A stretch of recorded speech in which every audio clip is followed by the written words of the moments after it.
as morning light begins to shine, I seek your word and make it mine. In quiet moments, faith is born.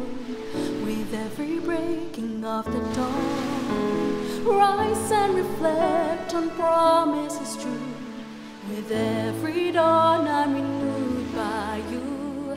Guided by grace, strengthened by love, your light leads me from above. Your word, my hope, my guiding way. In you I find strength each day. Through trials and fears I trust and rest. In your wisdom I am blessed. Rise and reflect on promises true. With every dawn I'm renewed by you. Guided by grace, strengthened by love, your light leads me from above.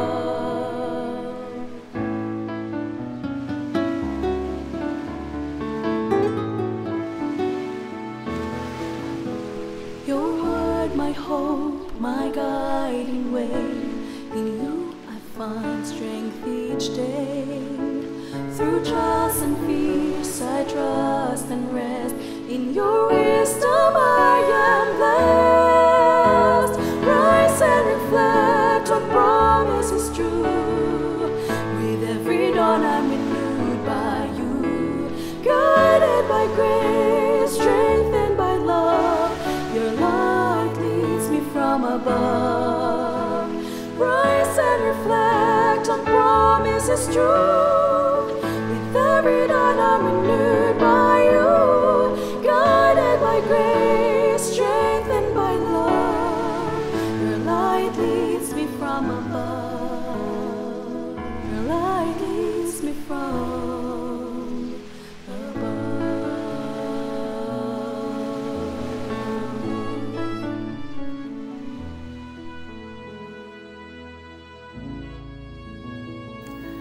Isang bago at punong-puno ng pagpapalang umaga, kaibigan. Ako ang iyong kaibigan, Ner Caranza. Sa mga awit, Kabanatang 59, talatang 16, aking aawitin ang iyong kalakasan. Oo, aking aawiting malakas sa umaga ang iyong tapat na pag-ibig, sapagkat ikaw ay naging aking muog at kanlungan sa araw ng aking kapighatian. Napakagandang pangako ng ating Panginoong Diyos tuwing umaga. Kaibigan, ikaw ay nakikinig dito sa ating himpilan, AWR 89.1 FM, at ito po ang ating programang Rise and Reflect. Maraming salamat po sa inyong maagang pag-tune in, saan man po kayo naroroon, sa inyo pong mga sasakyan o sa inyong mga tahanan.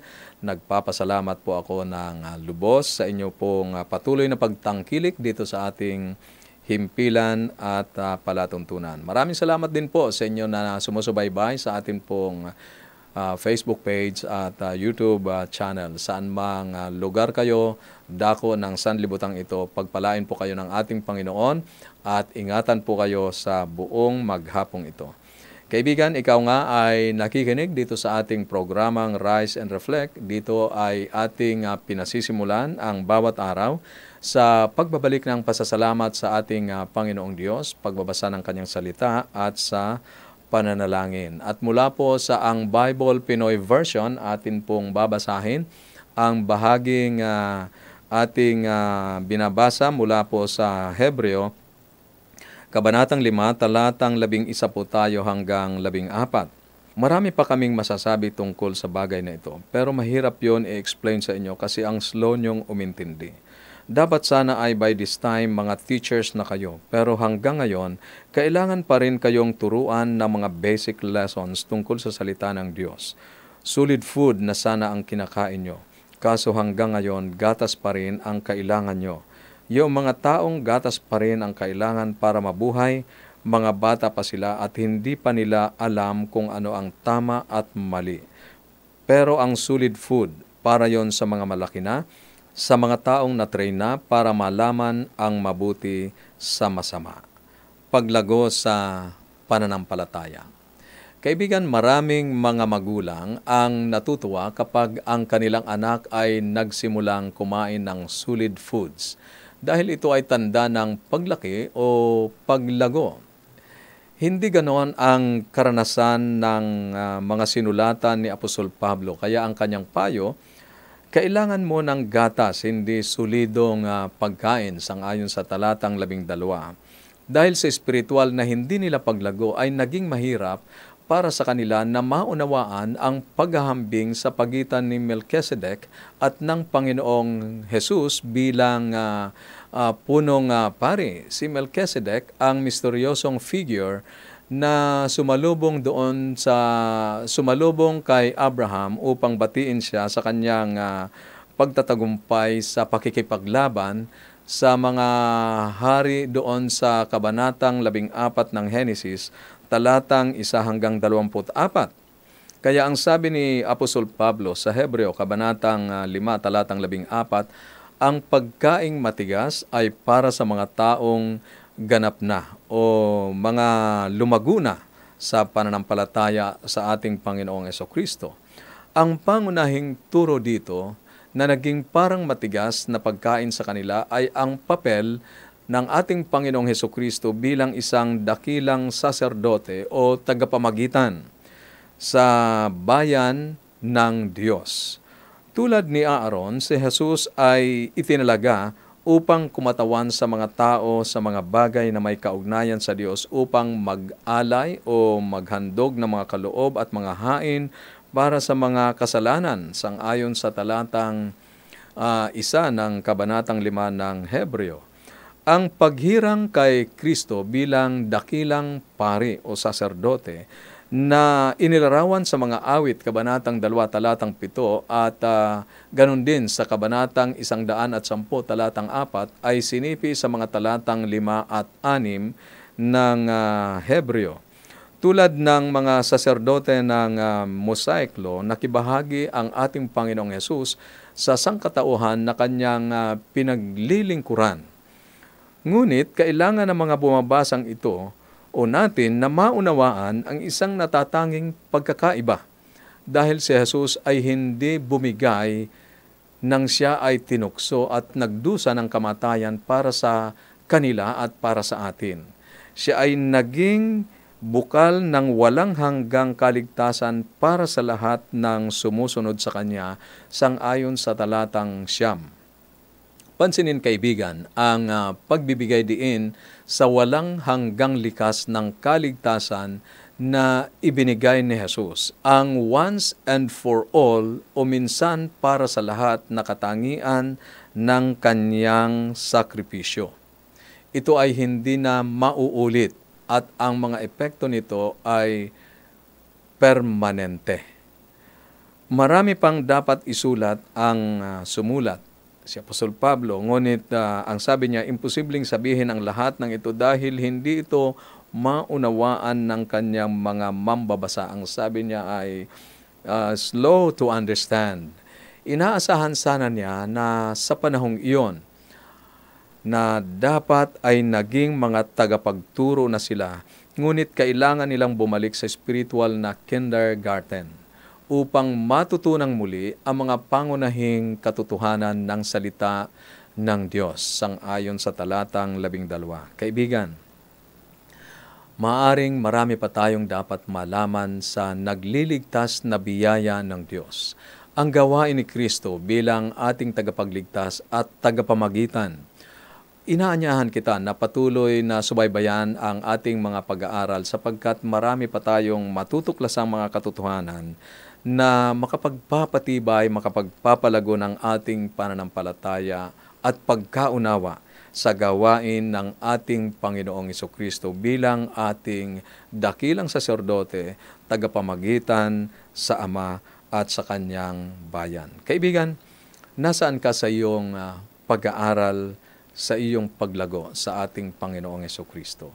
Ano ang kailangan mo pang gawin para maabot ang paglagong Kristiyano? Para sa iyong comment and reflection, maaari kang mag-text sa ating mga numero 0917-1742-777, 0917-1742-777, at sa 0918-9447-888. 0918-9447-891. Ngayon ay inaanyayahan kitang samahan kami sa pananalangin sa paglapit sa ating Panginoong Diyos sa pamamagitan ng pananalangin. Tayo ay manalangin.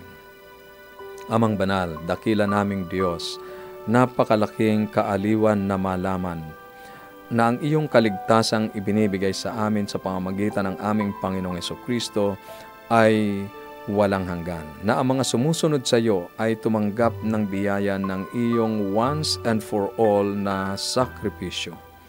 Panginoon, bigyan kami ng pananaw at spiritual na paglago upang mamuhay sa liwanag ng mga katotohanan ito. Sa oras na ito, dakilang Diyos, akin pong ipinapakiusap ang mga pasanin ng aming mga tagapakinig. Sila po ay nagpahayag ng kanila pong mga suliranin at mga pagnanais sa kanila pong mga panalangin. Akin pong ipinapakiusap, Panginoon, na ang kanila pong mga pangangailangang ito ay inyo po sanang ipagkaloob sa pangalan ng aming tagapagligtas na si Jesus. Amen. Amen. Muli kaibigan, kami po ay taos-pusong nagpapasalamat sa inyong maagang pagising, pagsubaybay dito sa ating himpilan, AWR 89.1 FM. At akin pong patuloy na ini-offer sa inyo ang atin pong Bible Study Guide na Explore. Ito po ay mapapa sa inyo kung kayo po ay magte-text sa atin pong mga numerong binabanggit. At akin pong babanggitin muli ang 0917-1742-777, 0917-1742-777, o kaya ay 0918-9447-891, 0918-9447-891, o dyan po sa ating comment section para po naman sa inyo na nasa Facebook page. Ang inyo pong gagawin ay isusulat ang inyong kompletong pangalan at address kasama ng contact numbers, sapagkat hindi na po tinatanggap ng mga riders ang mga pinapadala natin na walang contact numbers. Kaibigan, muli rin kitang inaanyayahan na sundan ang natatanging pag-aaral sa Revelation of Hope mamayang alas 7 ng gabi. Ito ang iyong kaibigan, Nerio Caranza, na nagsasabing huwag kang matakot, huwag kang mangamba, huwag kang mag-alala. The Lord is always near you. Susunod, may nagmamahal sa iyo. Pagpalain po kayo ng ating Panginoon sa inyong patuloy na pagsubaybay dito sa ating mga paglilingkod sa AWR 89.1 FM. God bless.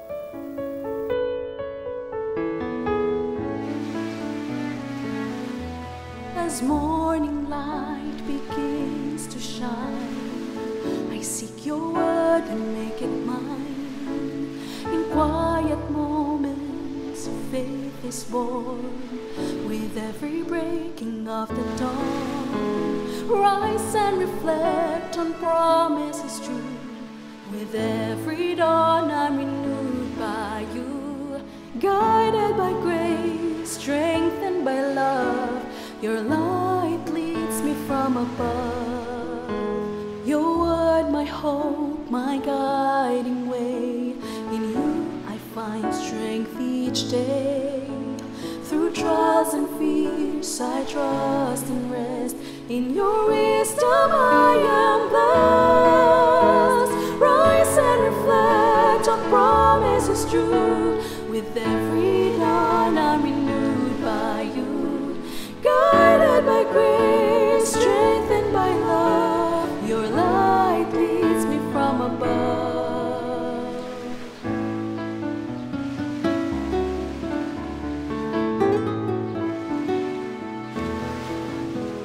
Your word, my hope, my guiding way. In you I find strength each day. Through trials and fears I trust and rest. In your wisdom I am blessed. Rise and reflect on promises true. With every dawn I'm renewed by you. Guided by grace, strengthened by love, your light leads me from above. Rise and reflect on promises true. With every and I'm renewed.